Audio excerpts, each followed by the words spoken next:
All right, here we go, guys. Friday Mastermind.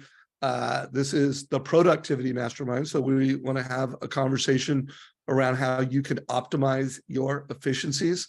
I recently did an interview called Moneyball Mortgage, and it just really put an exclamation mark around how important it is to optimize your efficiencies in this market. You know, what your conversion rates, and we'll get into that later. You know, today is a call where we have a special guest who I'm not sure of his exact age, but looks like a Gen Z to me. You're either Gen Z or very close. Is that right, Ryan? I think I'm classified as an in-betweener. I think that's what I am. Yeah. 99. Is there such, well, I know there's such a thing. What's that show on the in-betweeners on Netflix? That's actually a thing. Oh yeah. I have not heard of that. Yeah. I haven't either. Is that an actual demographic, the in-betweener, or did Ryan just make that up? Kristen? I've heard that term before. Have you? All right, that's cool. Well, we don't have Todd Bookspan, but we have Deborah Bird. What's up, D Bird? Debex. What's up, everybody? Happy Friday and the first day of fall. Into a new season. Yeah. It is kind of folly outside. Yeah. Yeah. Officially tomorrow, but we'll start getting more hours of nighttime from now until winter. So Deborah, I remember when we first started calling you Debex. Is that like the new business term? Like, should I stop calling you Deborah Bird or D Bird and just go with Debex?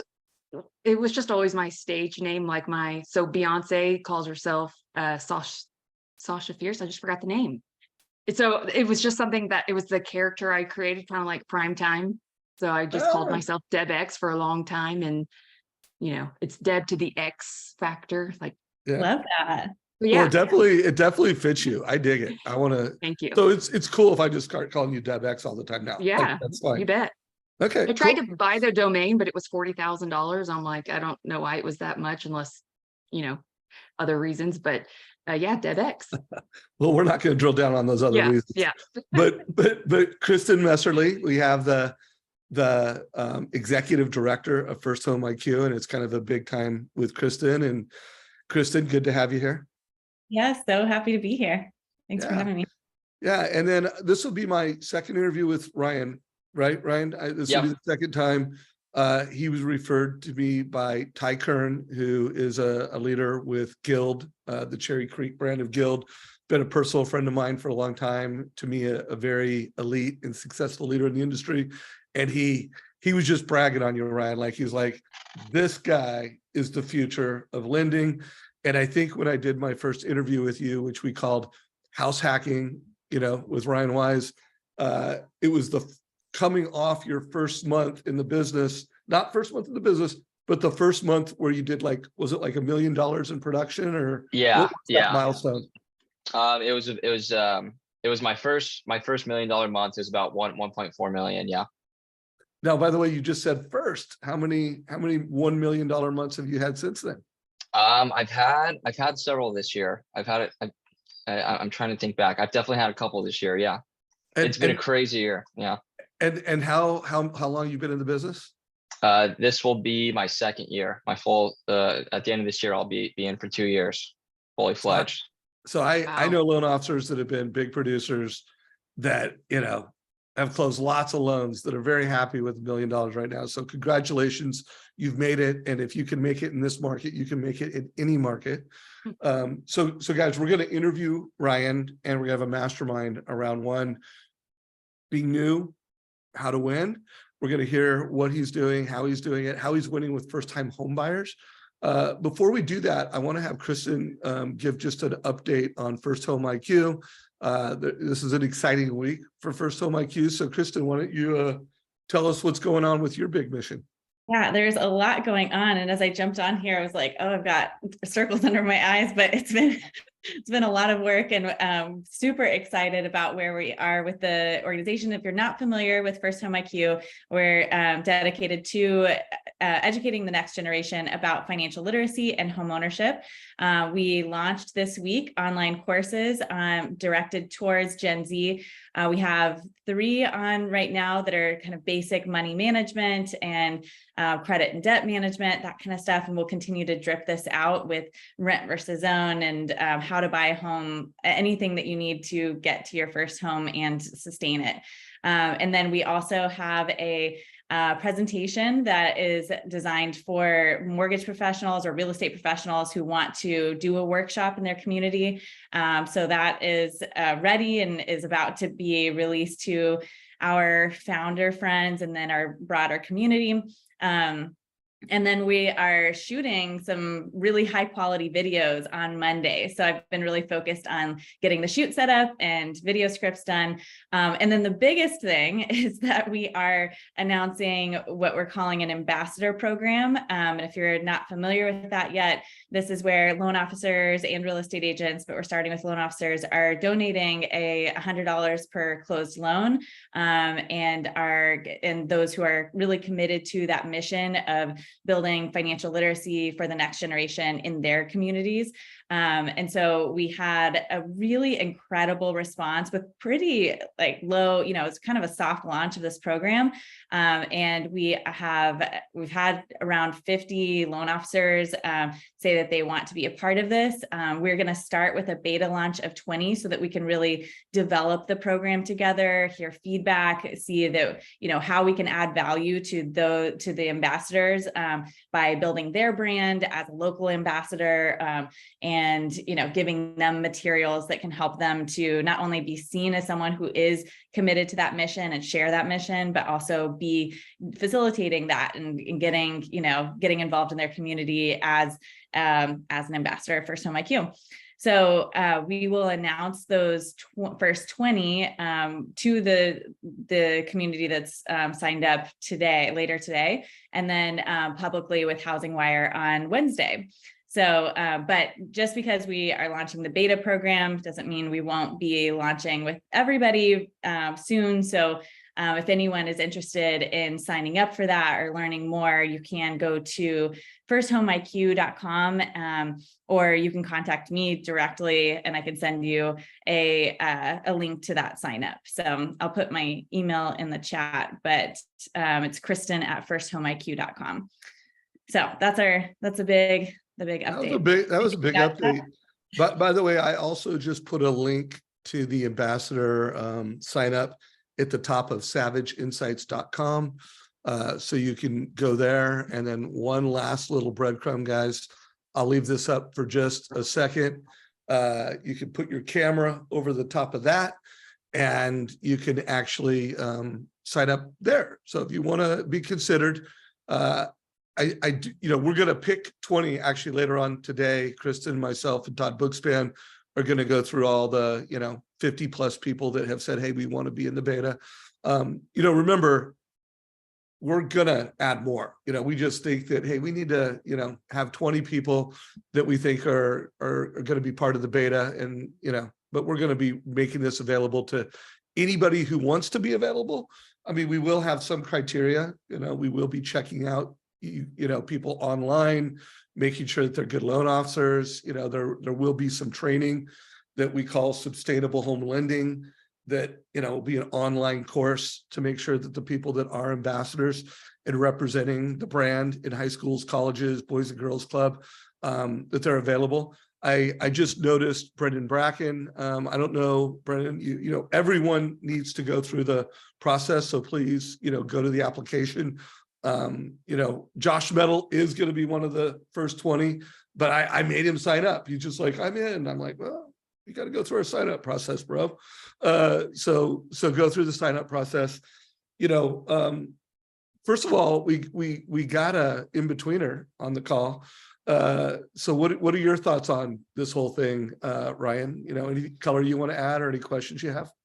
I think it's great. And I think the whole idea behind it is just phenomenal. And I think that, financial literacy is something that if I wasn't in this industry, I'd be struggling with, certainly.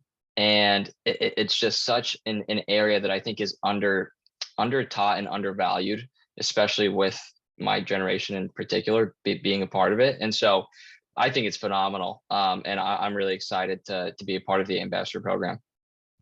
I think you did. I scanned the list last night. Did you sign up to be an ambassador? I believe so. Yeah. Yeah, I saw it. we'll see how good you do on today's call, and then we'll see if you make the first one. No And by the way, pressure. totally joking. Deborah, you were the first founder friend. I mean, Deborah heard about this on stage at the Modern Mortgage Summit, and she literally, donated $1,000 and became our very first founder friend. So Deborah, first of all, thank you for that investment. Any comments or questions you have before we get into the mastermind? So I used to be a middle school teacher back in the day, and I really got out of education when I kind of stopped believing in what we were forced to do. And I can't express to y'all enough how much this is lacking from just parents being able to teach their children, and even the teachers. And Texas does have a financial literacy TEAC is what they call it. But let me tell y'all, even if the state curriculum has it technically in the curriculum, it's not being taught in the way that I've seen behind the scenes with what Kristen's putting together. And so I really believe in this, program, this foundation, the education that they're putting out, and encourage you all to just be that vessel in your community and equip yourself with the tools that Kristen is building out to make it really easy to just plug and play, no pun intended, to go out there and I spread. think the pun was intended. You know how often I use and hear other people use that I'm like, plug and play. I just encourage you guys to check it out. What'd you say? No, it's such a great name, because it is. I mean, it is a term. It is a thing. Yeah. Plug and play. Yeah. And First Home IQ is plug and play worthy. Like literally, Yes. we're making it easy. If you have a heart and you want to go into high schools, colleges, and really lean in to helping Gen Z make whatever the right decision is for them. I mean, home ownership is not the right decision, for everyone at 21, 22, 23, 24, 25. But it is for a lot of folks. And at the end of the day, we want to get people planning. I did a webinar with, I call her Kat. I don't know how to pronounce Kat's last name, but she's the founder of LoanSense, which is the leading platform in helping anyone with a student loan navigate their decisions. What is federally available for them to optimize their purchase power if they have student loans. And, her and I had a great webinar a couple of days ago. I'm pretty sure it's in the YouTube channel. I highly recommend checking it out. But what became really clear is that it's all about planning, and really at high school, people should just start thinking and planning. And sometime by the time you're 21, you should really have a very high first home IQ. We're actually working on a score right now. So there's a first home IQ score. And by 21, I think like our goal is to help millions of Gen Z just have a high score, whether that score results in them buying a new home, that TBD. By the way, Kristen, we should come up with a number of how many people have gone through our scoring. So how we want to impact 5 million. Mm-hmm. We want to have X million that have gone through and have scored themselves. So something to think about. What this reminds me of, Dave, is LOs could be like the Deion Sanders of their community and do something bigger for it's not just about the wins, but it's creating winners in life and in business. Just makes me think of Deion. Of course, everything does at the moment. Anything that's winning, build that winning mentality within your community, starting with the Gen Zs. Yeah. So, all right, guys. Well, in the spirit of football, because we got some big games this weekend, we just finished the first quarter of this mastermind. Let's kick off the second quarter, and let's really, Ryan, let's focus on you.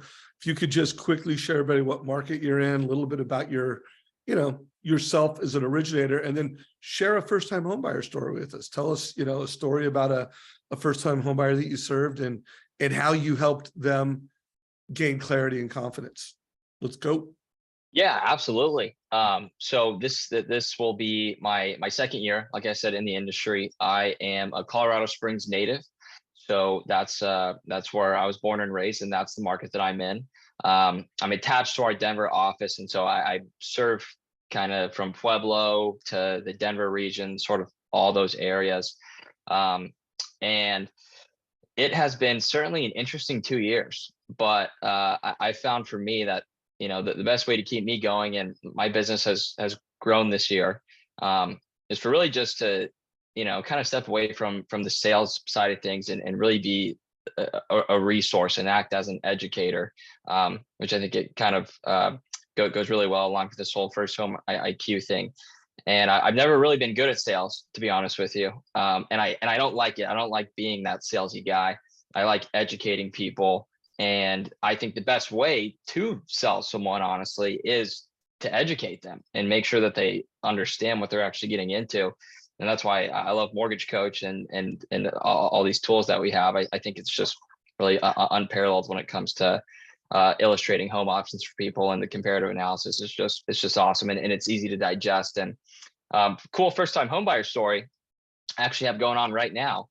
I've had several this year that I can share, but the one I have right now, it was actually a young lady reached out to me at the beginning of the month, and her rent was being increased drastically, had to be out of her apartment by the end of September. And so I started working with her just a couple of weeks back, actually, and put together a TCA for her to kind of show her, one, how we could get her in for minimal cash, but just kind of comparing what her situation is now to the long-term benefits of home ownership, and breaking down that TCA for her. I sent her that TCA about a week and a half ago, and 3 days later we were under contract on a property. She's closing October 4th. We're trying to push it. We're doing our best to push it up to the 29th, so she doesn't kind of have to be in between for 3 days. But we're making it a reality for her. She's getting in for a minimal cash to close. Really good program, and her payment is about the same as her rent is now. And her rent actually would have been higher than what her mortgage is now. So that was a cool story. Kind of little bit of urgency there, and just stepping in, being that educator, showing her what the options are, allowed us to sort of move quick on something, and we're helping her out. So I've got several this year, but that was one that's relevant, and it's happening right now. So I thought that was a cool one. That is cool. So by the way, Kristen, I have a feeling that when we have our little draft choices later on this afternoon, Ryan is going to be a top draft pick for our playbook program. I was also thinking, it's really interesting as an in-betweener for you to be able to be on this side of things where you're helping people make these kinds of decisions that are, I feel like a lot of millennials and Gen Z really don't have someone in the industry that they know to be able to, even guide them through that process or know that that was an option. So I love those stories that you're sharing where she would not have gone through this, she wouldn't have gone down that path, and it's going to change her life forever. So it's really cool. Yeah. Really, really cool. I'm going to ask you in a minute to share one of your TCAs, but I do want to just do a little follow-up from the last time that I interviewed you. This was really the center of our first interview together. And I titled this Clarity and Confidence for First-Time Homebuyers, because, going from memory, when we did this interview, this was a first-time homebuyer that wasn't going to move forward. Like rates had gone up to the point where this first-time homebuyer was like, hey, I'm on the fence. I'm going to wait, and you were able to say, hey, you could house hack, you could rent out to your bedrooms. I think it was $625 per room. And then you were able to give them clarity that, hey, look at what that means in 5 years. And you could take that $625 and invest it. So it's one of the cool things about MortgageCoach is it can not only show the equity growth in the home, but it can show, hey, what if you took that money and had a 4 or 8% return? So I guess first of all, did I get that story right? Is that what we're looking at here? Yep, it's pretty much on the dot. Yeah. And from a house hack perspective, how often does that come up with first-time homebuyers where you're having to either help them qualify based off of renting out bedrooms, buying duplex, or you're helping them get confidence that they can do this because of some creative ways that they can generate income from their property? Is that a pretty common thing? I wish it was more common, actually. I haven't seen it be super common. I think mostly because most of the first time buyers I've helped out this year have been like newlywed couples, people along those sorts. So not necessarily looking to do that in that demographic, more so people kind of trying to start a family. But I wish it would come up more. When I was in college, my best friend did the whole house hacking thing, and right under my nose, and I didn't even realize it. And that's kind of part of the thing that kind of started that passion for me in the house hacking, was just seeing firsthand how someone was able to do that. And now that guy, my best friend, by the age of 23, owned two properties and is renting both of them out. And it's just, I mean, when you look at it from that perspective, it's just, why would you not do it, right? And so I wish, I haven't seen it too much this year, to be honest, but I wish it was something that was more common, and that a lot of people aren't really. It kind of depends on their personal situation, on what they're looking to do with the home and whatnot. But I wish it was more common, because it's just such a great idea. Well, first of all, it's going to be more common, because first home IQ is going to be a very big deal, and we just have reality. Like my son is a senior in college right now, and last year, his junior year, we helped him buy a duplex, and there are 4 families paying for the big front unit. And not only do we have neutral housing costs, he's making $1,000 in housing costs. And when you flash forward 3-4 years from now, based on appreciation rates, it will have paid for all of his college. And when you flash forward 5-10 years, I mean, one, he will have an asset that will eventually create financial freedom for him, or two, he'll have an asset that he could sell and buy his first house, for his family, so it's one of those things that we need to, it doesn't happen often, because America does not have a high first home IQ. Like, they're not learning this stuff in high school. They're not learning this stuff in college. Most parents do not know this. So, my message to everyone listening to this right now, you can make a difference. Like, our industry can make a difference. And it's just about educating America around this. Kristen, any thoughts you have on that? Well, just the fact that the median down payment grew 72% since 2020. I mean, it's, I don't know if you're seeing this, Ryan, and how you're communicating about it, but I see constant information on Instagram Reels or TikTok or whatever that's like, homeownership is out of reach. Gen Z is never going to be able to buy a home. And I think, looking at that, like the price increase in a lot of markets, especially, it does feel out of reach. And yet things like that allow them to make homeownership a reality when they wouldn't have otherwise. So I don't know. I'm curious, Ryan, if you're like having to combat those kinds of voices and realities. I mean, the fact is that home prices have increased so much, and it is further out of reach in a lot of scenarios. But are you encountering a lot of people feeling kind of desperation or like hopelessness around the idea of home ownership?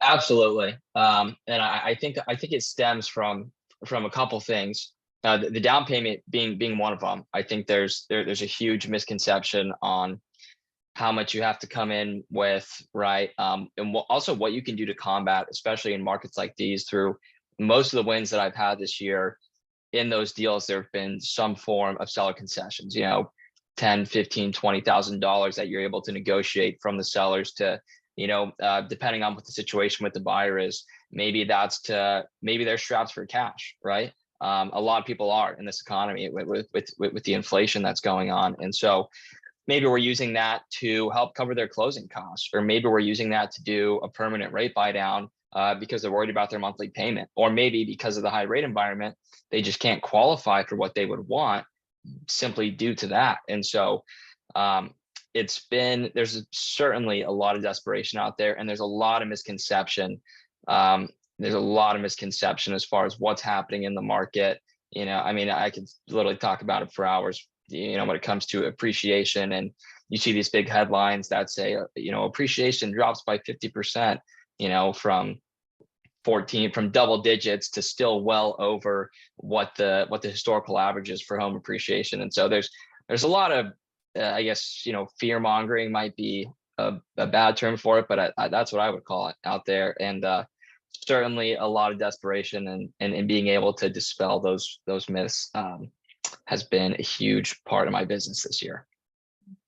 Wow. So Kristen, I know you need to jump pretty soon. Is there anything else you want to say or you want to ask before, Deb and I kind of take over and keep interviewing him around how he is, crushing it?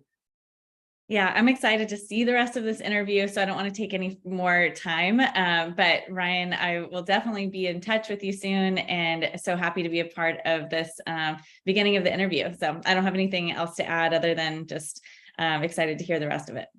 All right, well, cool. We'll jump out anytime.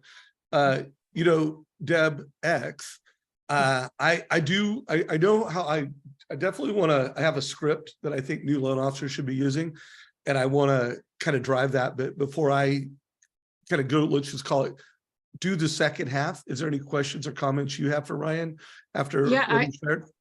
I'm curious on how that the person that you just mentioned that you helped that's closing in next month or in October, how did they find you, or how are you attracting this business? Or is it mostly through real estate agents, or are you doing any kind of educational classes and your social media, or how are you finding these people? It's mostly through referral partners and real estate agents. Yeah, that's actually pretty much entirely what it's been through. And have you heard, just from the conversations I have at like my kids' games and stuff, if I run into people, what I'm hearing a lot from those who are renting is they are so tired of the rent increases and how just unaffordable rent is, and the fear and insecurity of not knowing what is it going to increase to next year, and the thought of having to move around so much, which is costly when you're a renter. Has that been a motivator for these people that you've helped this year, is just tired of unknown rent increases, and that's what's driving this need and desperation to get into home ownership? Or is it more, do you think that they're more equipped with the financial knowledge of just, this is an asset that is appreciating? What do you think based off those things?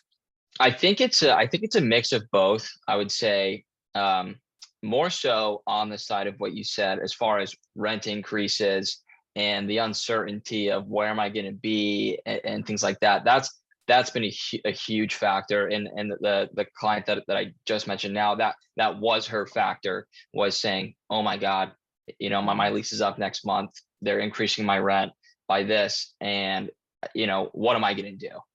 And she was just sort of in panic mode. So I've seen a lot of that. And then I do think there are some people out there, certainly, who are sort of starting to wake up, I guess. And a big phrase that I've heard this year specifically is, I'm tired of paying someone else's mortgage.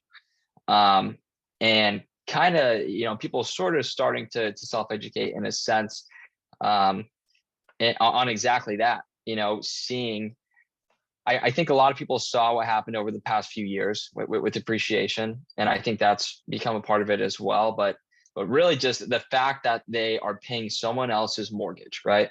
You can either pay your own or you can pay it for someone else, is kind of what I tell people. And I think it's been a mix of the two, but those two things have been huge. One, the rent increases, and then two, just the fact that they know what they're doing is, they're basically lighting money on fire and helping someone else out, as opposed to helping themselves out financially. Well, so those two things, for those listening right now, a takeaway would be, make sure you're infusing those messages in your marketing, so that you're, pulling on kind of the heartstrings or the benefits, not just the features of homeownership. That, maybe it's, are you tired of your rent increasing, or tired of having noisy neighbors, or tired of paying someone else's rent? So those would be good messages to send out if you're wanting to attract more first-time home buyers. Have you thought about going after insurance agents who may have like a book of renter policies, and maybe combining efforts of like, hey, when they're 90 days out, maybe we could do a class or something. Have you done anything like that? No, but I'm going to write that down because that is genius. I have a couple insurance partners that I'm really, really tight with, and that's a phenomenal idea. There you go. So Boom. thank you. Yeah. So I want to share another idea, and literally, first of all, if you have questions and you're watching this on YouTube or you're watching it live right now on either our Zoom platform or our Facebook group, Trust Engine Productivity Mastermind, put your questions in. But I want to share a strategy, and it's from, for people that follow me on LinkedIn. I'm very active on LinkedIn. I try to post multiple times a week, and I do.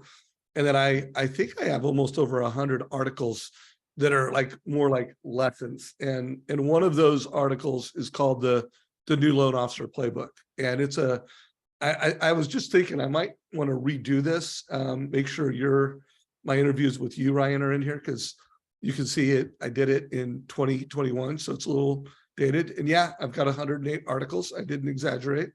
I did kind of the core of this was Todd and I creating a New Loan Officer Playbook. But it goes through like, hey, what do you do in your first 90 days? And learning the mortgage basics and some of our philosophies on how to raise your mortgage IQ if you're a new loan officer. But I want to go to a script, Ryan, and I don't know. I'm curious if you've done it. Two, I'm curious about what you think of this. But if you're new and you probably have not called every one of your renter friends and said, hey, now you wouldn't say I'm new. You finesse the script a little bit because I've been doing it for 2 years. But I need your help. I'm new. I want to practice my rent versus own analysis. Do you mind if I practice on you? I just need to ask you a few quick questions to create one. And then, so like, if you're a new loan officer, you got a lot of friends that rent, a couple of things are going to happen. One, you're going to get good at doing this. And Ryan's going to show us some examples here in a minute. And then two, call your homeowner friends and say, hey, need your help. I want to practice my move up analysis or whatever. Do you mind if I practice on you? So first of all, Ryan, any comments on those scripts or that strategy as a way of, going direct? Yeah, I think it's actually a really good way in. Another great mentor of mine, Aaron Hodson, actually kind of preaches the exact same thing as that. And I think it's a way to, because I think at the end of the day, whenever you're new in any industry like this and you're reaching out to people personally, they know that you're new. And so there's sort of a really hard barrier to get past that, as opposed to if you were to just come in and say, hey, I'm a loan officer, use me, right? You should buy a house. Look at this, right? Instead, you're coming in from a learning perspective, right? And you're not trying to sell them. All you're saying is exactly that. Hey, let me practice. And it's a very organic way in. And I think the idea is for them to say, yeah, of course, if anyone's your good friend, of course, they're going to let you practice on them. But then when you go in and you rock their socks off and you put them together a fantastic TCA that really, blows their mind, then that's a really good way to get in organically and not in a salesy way. Because it's also extremely awkward to call your personal friends and try and sell them on something as if, you're cold calling them, right? Because you have the personal relationship. So to come in from an organic way like that, I think it's a great strategy. Right on. Well, let's start unpacking some of these and, showing and telling. So where you tell us a story, show us an actual TCA on your screen. We'll give you comments and thoughts. And Deb X, why don't you also be thinking like, hey, he's going to be sharing us probably a lot of one-to-one things, like how could he turn that into a one-to-many? We actually might want to try to track down Denise's, where she took a rent versus own and made it one-to-many. I'm going to show that at some point. I'll go find it in a minute here. But why don't you tell your first story, and then Deb and I will give you feedback. Yeah, absolutely. Do you want me to pull up the TCA? Yeah, whatever. You want to tell the story and then pull it up, or you want to pull it up and tell the story? Yeah, whatever yeah. is comfortable for you. So this story was this was a guy back in I started working with him in May and we closed in June.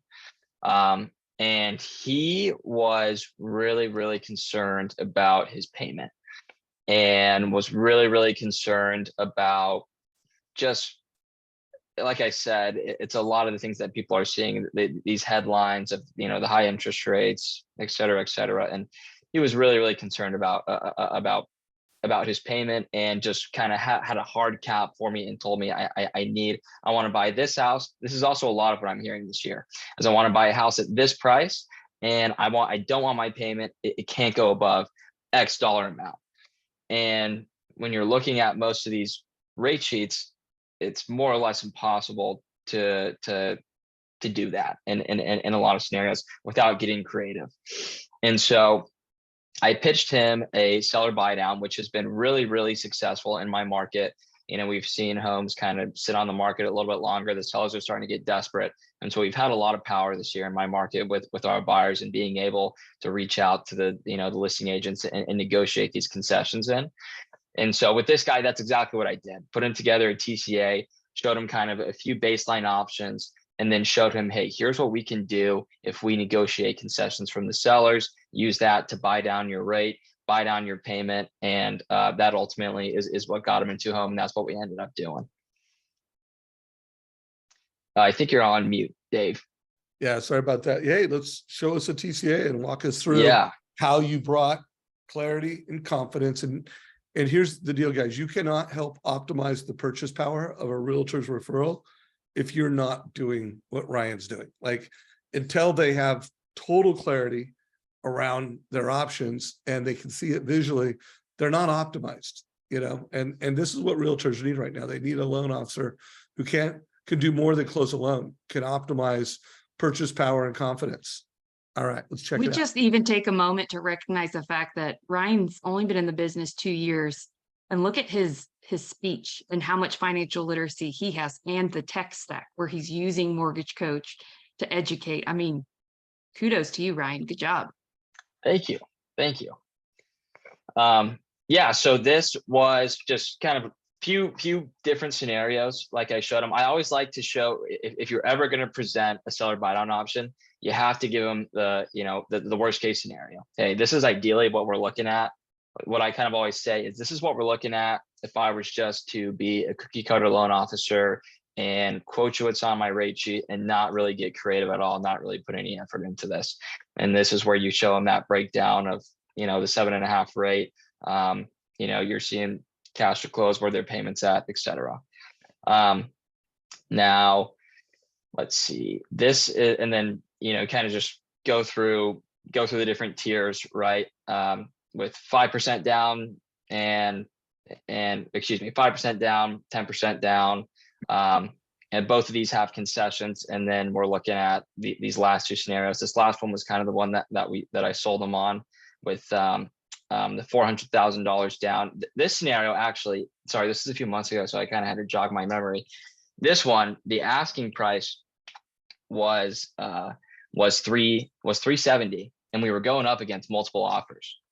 And sometimes it's hard to negotiate concessions and stuff when you're going up against offers, right? If someone's putting in an offer at asking price, no concessions, well, good luck beating them out. And so what I wanted to show him was, we can actually still put in a highly competitive offer well over asking price. So at 400,000, his cash to close is roughly the same. He's bringing in just a little bit more. We're getting 10,000 in concessions. So we're still putting in an offer $20,000 over asking price with a little bit of a lower monthly payment, and virtually he's bringing the exact same cash to close. So sorry, I kind of had to jog my memory there a little bit, but that was kind of the zinger for this one, was to say, okay, hey, we were going up against multiple offers here, but here's how we can still achieve your goals. We're going to put in an offer that's competitive to the sellers. All they're really going to care about is what their bottom line is. Your bottom line is virtually the same, and we're getting you to that payment where you're going to be comfortable at. So this one was definitely a big win, with still attaining the client's goals while putting in a competitive offer. Do you have any comments? Well, I mean, you gave them 30,000 extra wiggle room there from the original ask price of 370, going up to 400. And I'm looking at the payments and I can see they're, about the same with cash to close. So this is what I can't imagine trying to have these conversations without this visual. Because even if you had multiple It's itemized fee worksheets, it's like, they're trying to put them all side by side, and there's not an easy way to deliver the information to get people to feel confident and clear, yet also make decisions quickly. Because when you're up against multiple offers, you can't just sit and overthink it. You need the clarity. I'm curious how this looked on the cost over time. Did you show them that piece with these different options, or was this the main I believe focus? so. Yep. So we've got some savings over time here. Still, at the end of the day, putting in an offer $30,000 greater, we're still saving $6,500 over 5 years. And so it's just like you said, Deb, without a tool like this, I feel like it would almost be virtually impossible to say what I just said and have someone really grasp that. Yeah, we're actually going to pay $30,000 more, but you're actually going to save money, right? And without something like this, I think it's virtually impossible for someone to really grasp that concept. And did y'all win the offer? We did. We did win the offer. Yay, congrats. Thank And you. did appraisal meet value? We did. We did. We appraised and everything. I was going to say, because that's usually the next question if they end up going with that last column, is sometimes showing the appraisal gap. Like, and here's our protection and proactive, measure. And I know this just from being in the lender marketing platform group, but did the listing agent have any questions about that, or did you send this to the listing agent, or have any kind of strategy courting the other side? I didn't send this to the listing agent. I always call the listing agents though. And that's something I think is just, if you're not doing that as a loan officer, what are you doing? Right. Absolutely non-negotiable. Have to be reaching out to the listing agent and explaining to them the offer, how competitive you are, how far along you are in the process. When it comes to doing stuff like this too, that's when you really have to be tight with your realtor partners as well. So when I'm doing this, what I'm doing with the realtors for that appraisal situation is they're running comps on the property, and giving me a lot better idea. Hey, yeah, we can go this high and we're still going to appraise, or vice versa. No, I don't think we can, because kind of like you said, that you could present this all and then it could all come crashing down at the end of the day if you don't appraise. Awesome. So first of all, everyone, I put a link to this in chat in Zoom. Also, if you're watching this on YouTube, down below in the show notes, we'll have links to all this stuff in chat, even some of the articles I mentioned, the sign up link to be in the ambassador program of First Time IQ, and anything else that he shares. Have you done any, well, I know you've done rep versus owns. Do you have any rep versus owns that you can walk us through right now and put a little story behind the strategy? Yeah, absolutely. Give me one sec here. So this was actually one on, this is the client that I have closing right now, who I spoke about earlier. And let me share this. So this is a rent versus own that we put together for her. And just kind of, I always like to show 3 to 4 options on different products. So the CHAFA, I don't know if you guys are familiar with that. That's just a Colorado local down payment assistance program. We have a really cool program here, the 321, where we've got a partnership with Home Depot, and 3% down, they get a $2,000 gift card to Home Depot at closing. So I always like to present that option. But the main zinger here is if you really go to this, I think, and the rent versus principal paid over 5 years. And this scenario right here, not only did we get her in, hopefully we still haven't got our bottom line yet, but cash to close is looking like it's going to be right around $1,000 after down payment assistance to cover the down payment. And then we also negotiated seller concessions into the contract to cover all of her closing costs. And this down payment assistance program only requires our borrowers to come in with a minimum contribution of $1,000. So I've had several deals this year actually where we get them in, get their down payment covered, and then get concessions to cover all their costs. And they typically get a check handed to them at closing, and they get some of their earnest money refunded to them, which has been awesome, absolutely awesome. And so yeah, I mean, when you that's look at less than like a security deposit if you were going to keep renting. right, exactly, Get into a home. Yeah. Wow. yeah, $300,000 house, $3,000 down, and they get $2,000 handed to them at closing. And look at this. I mean, from a return on capital, we're talking about a 214x. Hey, could you go into the advice engine real quick? I want to show people, where you could change that from 15 years to 5 years. And real quick, you can stop sharing. I'll let you get ready to do that. While you're, getting ready to do that, I also want to play just a quick video of Denise Donahue, how she's taking a story like this.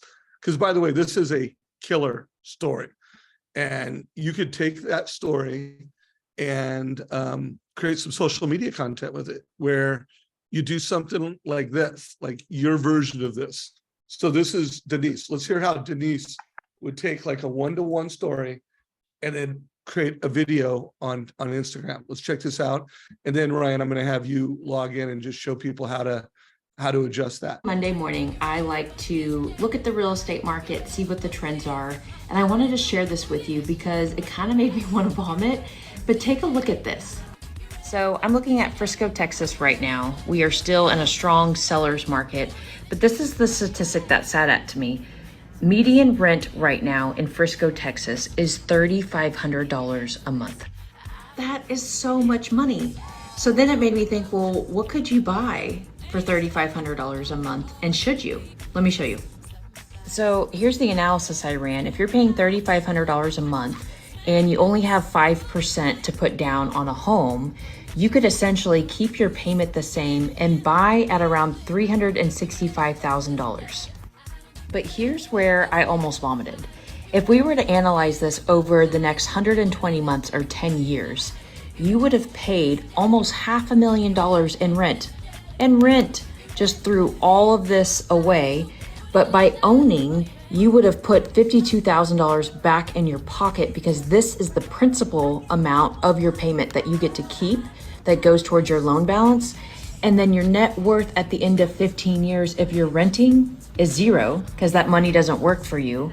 But take a look at this. By owning, your net worth is $388,000 more than paying rent.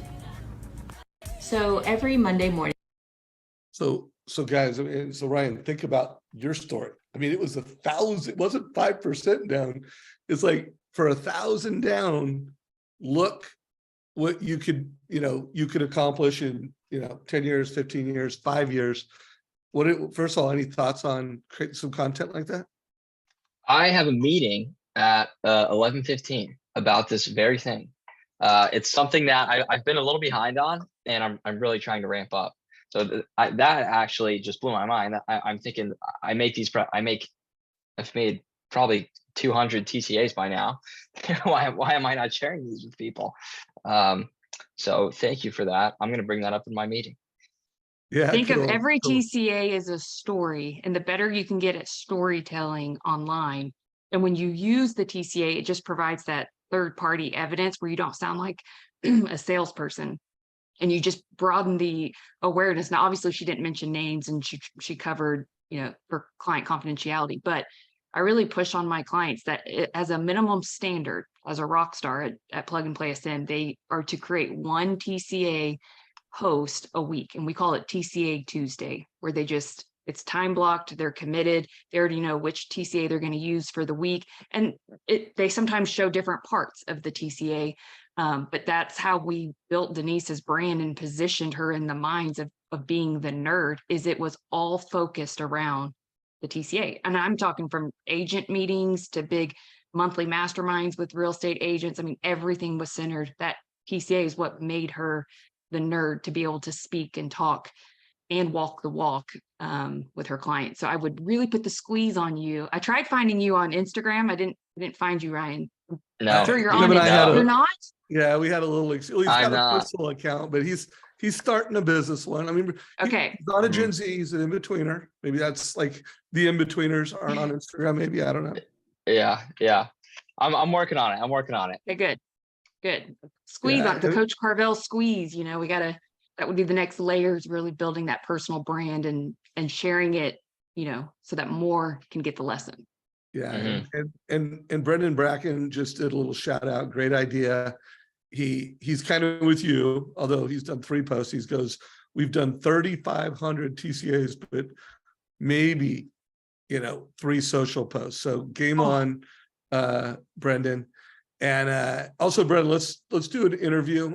It's been a long time, brother. Shoot me an email with some openings over the next 2 weeks, and I would love to you've been so active in the community lately. I would love to catch up on Zoom and catch up in a way that it adds value to the whole Trust Engine Mortgage Coach community. So we got 8 minutes left. First of all, I know you came with a number of stories and strategies. Is there anyone that it would just be a crime if we missed it that you could share real quick, or do you feel like you wanted to share? Let's see here. I think I've shared. I think we've got the best ones out of the way. I had a couple more for backups, but more or less the same. It's a really, really big part of my business this year has been using TCAs to show what you can do with seller concessions, and that's a lot of the wins that I've had this year. What were you able to get into the advice engine? I want to. So by the way, I'm trying really hard. This is like still a 10x month where we showed, we've shared strategies, we've done some scripting, and then I want to make sure you guys are tactically learning how to leverage the advice engine. So, this he's in the analysis part, and I wanted him to change it from 15 years long-term to 5 years. And just to see what that would do, and let's see what that does to net worth. Scroll down a little bit further. Boom. So, I think we're at like 217, but $70,000 in net worth in 5 years. $1,000 becomes $70,000 in 5 years. Let's see what appreciation rate you're using. Go to the very top right there. 4%. I mean, a very conservative number. So guys, like, this is how you help first-time home buyers create confidence and clarity. This is how we're going to change financial literacy in America, is making sure that we're not just running credit reports and doing transactions, we're providing education and empowerment. I mean, this is something like, how would you have liked to know this in high school or in college at some point? You may have been the person, house hacking in college, if you would have known this sooner. Any thoughts on that, right? Exactly. If I were to go back in what I know now, I think it just would have been a game changer for me. And I think it's so important. I think it's something that is so missing in our youth, being one of those. Just what I've learned over the past 2 years, I feel like I can hardly remember my life before then. I was useless before then, right? And I wish I could go back. I really, really wish I could go back and know what I knew now. Yeah. So, and also, just before you go off the screen, a little hack for everyone. How long do you think it took you to create this particular TCA? Like 20 minutes. Okay, click on the copy analysis. So let's just say, guys, he had another client that was like this. Say new client and click OK. He just used the copy feature and he just completely created that TCA. So what took, 5 minutes, 10 minutes, whatever at time, now all you got to do is just put in a new name and update the loan amount and the interest rates. Within 2 minutes, you could create another TCA. You could also, just to finish the lesson, you see where it says, is this a strategy template? Click yes. And let's give it a name. Let's call it your, first time home buyer TCA, and maybe use it as a marketing instead of individual, click marketing, boom. Okay, now go to the next screen real quick, just so everything saves. Now go back to the homepage, click on the Mortgage Coach logo. And guys, look, he's got go to strategy templates. Boom, he's got a strategy template called first time home buyer. So now every time he wants to create like something that's duplicatable, what might have took you 5, 10, 20 minutes, you could do in less than 2 minutes. So anyways, have you used that feature before, Ryan, or did I just teach you something? You just taught me something. I did not know I could copy an analysis. What I've been saving my closing costs as templates, and that's how I've been doing it. I did not know I could do that. You just saved me hours. So Is that thank not you. a game changer, Ryan? That is a complete game changer. So your mind is just blown. My mind was just blown. All right, I love that. So before we stop this, I want to share my screen real quick again and just remind folks, guys, this is, a 10x month. So my goal is that you come to these calls, you're getting ideas to close one extra loan, and in a way you could do it every month. And I think Ryan has delivered on that. You could get an extra realtor referral and 10x it and reduce your price exceptions. If you are not a mortgage coach, click here, go to the 10x page, sign up. Also, we're doing training. Like every one of these trainings, we interviewed someone that's killing it along with a trainer. And then Ryan, just so you know, you might even want to go through and kind of check these out. On this 10x page, there's training. I believe in the intermediate, there's sounds like you already know how to do this one, but I think there's a strategy template. Where is the strategy template? Maybe Right there, down. I thought you passed it. Keep going down. It's on the left, down, right there. Strategy templates. Yeah. Wow. Well, maybe we should move those up. Maybe that's the problem. We need to make sure people that's not advanced. You could go and watch this video and it will teach everyone to do it. And then just a reminder, guys, like every single day of the week, we train live. You're on Friday Mastermind. So if you want to sign up for future Friday Masterminds, just go here and sign up. But every Thursday, we're doing Q&A. If you want to learn how to do a first-time home buyer, sign up for the next one.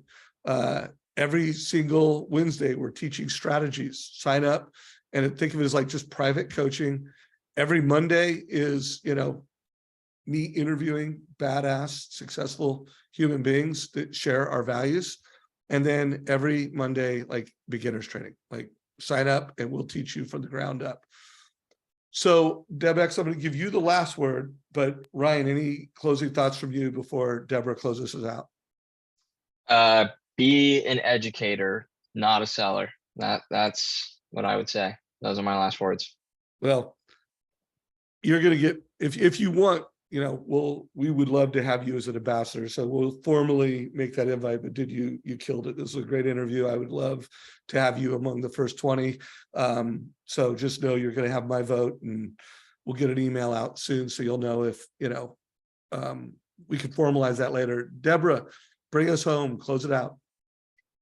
We have 1 week left this quarter until we hit Q4 of 2023. And I would really like to invite everyone on a challenge where you commit, where every client gets a TCA, but we don't just hold that TCA from a 1-to-1, because you can see how much you wow people, Ryan, when you show and educate clients. But let's educate on social and create social good so we can bring more awareness to these topics with clarity and confidence. And so I challenge everyone listening to at least commit to the TCA Tuesday, where every Tuesday you will share, whether it's on your stories, as an Instagram reel. You can see Denise had minimal equipment. She had an iPhone that she used, and she didn't even have lighting or video editing or anything like that. She literally used what she had, and she was able to create that story and share it online. So don't keep these lessons held within. Let's showcase them and really help this financial literacy gap that we have in America. So let's go Q4. All right, guys. So everyone who's stayed tuned in, we appreciate you. If you watched the video, thank you. We love those reactions. Give us a reaction if you're in Zoom. Ryan, you killed it. Really enjoyed this conversation. Thank you for being a leader in Colorado Springs and bringing, just making your local community better and helping more people achieve the American dream of home ownership and financial freedom. Thank you, brother. Thank you guys so much. Take Always care, an honor to everybody. speak with you guys. This is a wrap. Bye. Knuckles, everybody. Take care.